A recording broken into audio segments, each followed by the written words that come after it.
આજરોજ બાપ શ્રી સ્વામિનારાયણ સંસ્કાર ધામ નખત્રાણા મુકામે ગુરુવારની સભાએ ભુજ મંદિરના પૂજ્ય કોઠારી સ્વામી શ્રી વિવેક મંગલ અને પૂજ્ય સ્વામી શ્રી વિનય દર્શન પધાર્યા હતા અને આખા દિવસ દરમિયાન 108 હરિભક્તોના ઘરે અને વ્યવસાયિક જગ્યા પર પોતાના આશીર્વાદ રૂપ પગલાં આપ્યા. તેમાં સાથોસાથ બધા હરિભક્તોને અક્ષર બ્રહ્મ ગુણાતીત સત્ર વિશે જણાવ્યું અને અચૂક આહા સત્રનો લાભ લેવા કહ્યું. જ્યારે રાત્રિ દરમિયાન 38 વાગ્યે શ્રી સ્વામિનારાયણ સંસ્કાર ધામ નખત્રાણામાં ગુરુવાર સભામાં પૂજ્ય સ્વામીશ્રીઓએ અક્ષર બ્રહ્મ ગુણાતીત સત્રનો ભક્તો જોડે વિડીયો નિહાળ્યો.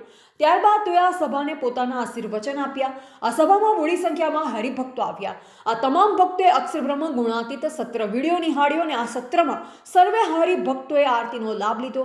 ત્યારબાદ સર્વે હરિભક્તોએ સંતશ્રીઓના આશીર્વાદ મેળવ્યા તેવું મંડળના કાર્યકરો દ્વારા જણાવવામાં આવ્યું હતું. રિપોર્ટર રમેશભાઈ ભાનુશાલી, નલિયાબડાસા, કચ્છ.